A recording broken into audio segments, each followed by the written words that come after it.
اور اگر سزا بھی دے گا تو اس کے گناہوں کے حساب سے سزا دے گا. کسی کو قبر کا عذاب ہوگا، کسی کو دوزخ میں ڈال دیا جائے گا، اس کے گناہوں کے اعتبار سے اس کو دوزخ میں رکھا جائے گا. جب دوزخ میں اس کے پورے گناہ دھل جائیں گے، جب وہ پوری طریقے سے اپنے اعمال کی وجہ سے جو اس کی خرابی واقع ہو گئی تھی اس کو پورا صاف کر دیا جائے گا، تو اس کو پھر دوزخ سے باہر نکال لیا جائے گا. کیوں؟ کہ اس کے اندر ایمان تو ہے.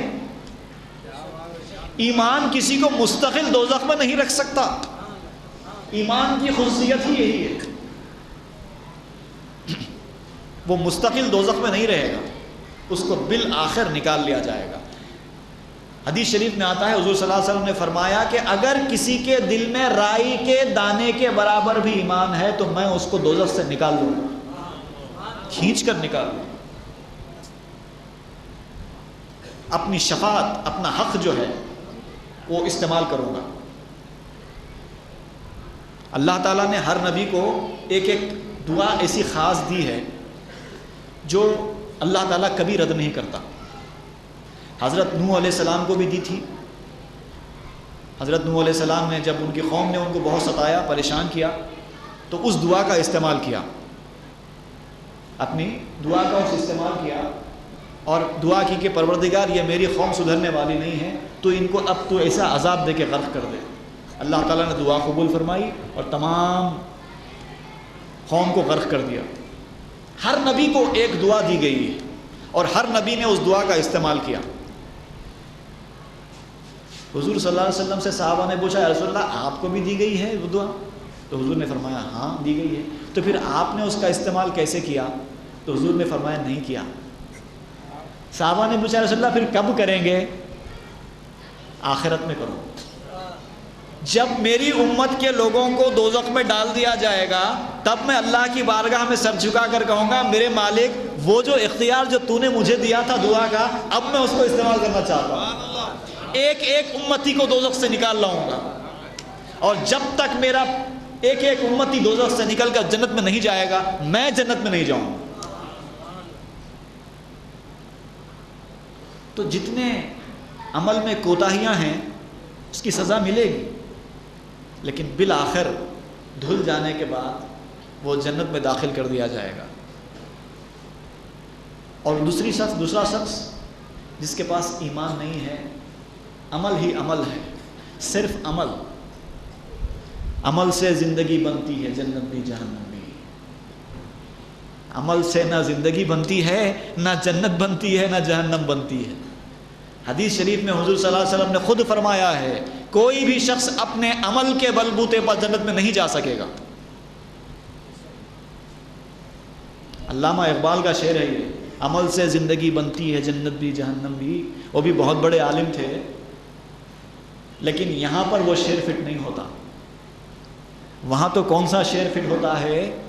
اعمال بھلے ہی اچھے ہوں اس سے نہ امید بخشش ہے. اعمال بھلے ہی اچھے ہوں اس سے نہ امید بخشش ہے. ہاں یہ ہے کلید فضل خدا، اور فضل کلید بخشش. اعمال سے کسی کی بخشش ہونے والی نہیں ہے. حضور نے فرمایا اللہ کے فضل سے بخشش ہوگی. اللہ کا فضل جس پر ہوگا، اللہ کی رحمت جس پر ہوگی، اس کا کرم جس پر ہوگا وہی بخشا جائے گا. پھر عمل کیوں کریں جب اللہ کے فضل سے ہی بخشش ہوتی ہے، رحمت ہوتی ہے، کرم ہوتا ہے، تو عمل کیوں کریں؟ تو فرمایا گیا عمل سے اللہ کا فضل ہوتا ہے. اللہ کا فضل عمل سے ہوتا ہے. عمل کریں گے تو اللہ کا فضل ہوگا، اللہ کا فضل ہوگا تو بخشش ہوگی. ڈائریکٹ عمل سے بخشش ہونے والی نہیں ہے، بیچ میں فضل ضروری ہے. تو عمل سب کچھ نہیں ہے. اور کبھی ایسے بھی لوگ ہوتے ہیں جنہوں نے عمل کچھ کیا ہی نہیں، عمل کچھ کیا ہی نہیں، لیکن اللہ کے فضل و کرم کو جوش آ گیا اور بخشا گیا. ایک بہت مزیدار واقعہ سناتا ہوں جو حدیث میں آیا ہے کہ ایک مرتبہ جب حساب و کتاب ہوگا، جب نامہ اعمال جو تولے جانے کا جو مرحلہ ہے وہ مکمل ہوگا، تو دو دوست آپس میں کھڑے رہیں گے، اس کا بھی نام اعمال تلے گا، اس کا بھی نام اعمال تلے گا. تو کیا ہوگا وہاں پر؟ جس کے نیکیاں زیادہ ہے وہ بخشا جائے گا، جس کے برائیاں زیادہ ہے وہ دوزخ میں جائے گا. یہی ہوگا. اب جو دونوں دوستوں کے نام اعمال تولے جائیں گے تو دونوں کے پلڑے میں گناہ زیادہ رہیں گے. دونوں کے پلڑے میں نیکیاں کم گناہ زیادہ، اس کے پلڑے میں بھی نیکیاں کم گناہ زیادہ. حکم ہوگا دونوں کو دوزخ میں لے کر جاؤ. اس میں سے ایک عرض کرے گا، مالک میں ایک بات عرض کرنا چاہتا ہوں. اللہ تعالیٰ کا حکم ہوگا، بولو کیا کہنا چاہتے ہو. میں تو دوزخ میں جا ہی رہا ہوں، میں تو نیکیاں کم ہونے کی وجہ سے، گناہ زیادہ ہونے کی وجہ سے میں تو اول آخر دوزخ میں جا ہی رہا ہوں. اب یہ جو میرے نیکیاں ہیں نا، یہ تو بیکار ویسٹ ہو رہے ہیں، ویسٹ ہو رہے ہیں میرے نیکیاں. اگر میں اپنے نیکیاں اپنے دوست کے پلڑے میں ڈال دیا تو کم از کم انہیں تو بخشا جائے گا. میں تو جا ہی رہا ہوں، میرا تو فیصلہ ہو چکا ہے. اگر میں اپنے نیکیوں کو ضائع کرنے کے بجائے اپنے دوست کے پلڑے میں ڈال دوں تو اس کا نیکیوں کا پلڑا وزن ہو جائے گا اور انہیں جنت میں چلا جائے گا. کیا میں ایسا کر سکتا ہوں؟ اللہ کا حکم ہوگا ضرور کر سکتے ہو، کیونکہ اللہ تعالیٰ تو یہ دے رہا ہے، آج دنیا میں بھی دیتا ہے. لوگ اپنے نیکیاں دوسروں کو دے سکتے ہیں، اپنے برائیاں دوسروں کو نہیں دے سکتے، وہ تو آپ ہی کو برداشت کرنے ہیں. نیکیاں دوسروں کو دے سکتے ہیں کیونکہ وہ تحفہ ہے. تحفہ اچھی چیز کا دیا جاتا ہے، بری چیز کا نہیں دیا جاتا. وہ فوراً اپنے نیکیاں اس دوست کے پلڑے میں ڈال دے گا. جیسے ہی اس کے نیکیاں اس دوست کے پلڑے میں چلے گئے، دوست کے نیکیوں کا پلڑا بھاری ہو گیا. جیسے ہی فرشتوں نے دیکھا کہ اس کے نیکیوں کا پلڑا بھاری ہو گیا ہے، فرشتوں نے کہا کہ تم اب دوزخ میں نہیں، تم اب جنت میں جاؤ. اب ایک دوست جنت کی طرف جا رہا ہے، ایک دوست دوزخ کی طرف جا رہا ہے. جنت میں جانے والا جنت کے دروازے تک پہنچتا ہے، وہاں پر جا کے ٹھہر جاتا ہے. کہا میں نہیں جاؤں گا. کیوں نہیں جائیں گے بھائی؟ لوگ تو جنت میں جانے کے لیے تڑپتے ہیں، تم کو جنت میں جانے کا موقع مل رہا ہے اور تم دروازے پر آ کر ٹھہر جاتے ہو، کہتے ہو میں نہیں جاؤں گا. نہیں، میں نہیں جاؤں گا. کیوں نہیں جاؤں گا؟ جس شخص نے مجھ پر احسان کیا ہے وہ تو دوزخ میں جا رہا ہے اور میں جنت میں کیسے جاؤں؟ اگر وہ جائے گا تو میں جاؤں گا، نہیں تو میں نہیں جاؤں گا.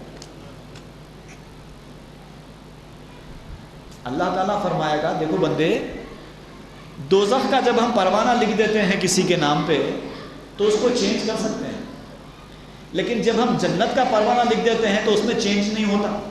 تم کو جنت میں جانا ہی پڑے گا. وہ کہے گا میں نہیں جاؤں گا، میں نہیں جاؤں گا. تو اللہ کہے گا تم کو جانا پڑے گا. تو بندہ کہے گا ایک شرط ہے، مجھے میرے دوست کو بھی ساتھ دیو تو جاتا ہوں. میرے اس دوست کو بھی جو میرا محسن ہے وہ بھی اگر میرے ساتھ آئے تو میں جاؤں. اللہ کا حکم ہوگا فرشتوں کو اس کو بھی لے کے جاؤ. حدیث کی کتاب میں ہے یہ بات، ایسا ہوگا. اس واقعے سے دو باتیں بڑی خاص سمجھ میں آتی ہیں، اور کئی باتیں اس کے سبق ہم کو ملتی ہیں، لیکن دو باتیں بڑی خاص ہیں جو ہم مسلمانوں کو جو سبق لینا چاہیے، جس میں ہم بہت پیچھے ہیں. ایک، اللہ تعالیٰ گناہگار کو بھی بخش سکتا ہے، صرف اس کے پاس ہیلا چاہیے. اگر یہ دونوں بھی اپنا اپنا کرتے تو دونوں بھی دوزخ میں ہوتے. پہلے والے نے اپنا نہیں کہا، بھائی میں تو گیا جانے دو، میرے مقدر میں شاید یہی تھا، کم از کم میرے بھائی کا فائدہ ہو جائے. اس نے یہ کہا کم از کم میرے بھائی کا فائدہ ہو جائے، اثار، قربانی. اس نے کہا کہ میں یہ میرا محسن ہے، اس نے مجھ پر احسان کیا ہے، میں اس کے احسان کو اس طرح ضائع ہونے نہیں دوں گا. ایک دوسرے کی خیالداری، اور یہ دونوں کے لیے فائدہ مند ثابت ہوئی. اور ہم بھی اپنی زندگیوں میں اگر اس طرز عمل کو اختیار کریں تو ایسے طرز عمل کو اختیار کرنے والے ہمیشہ فائدے میں رہتے ہیں.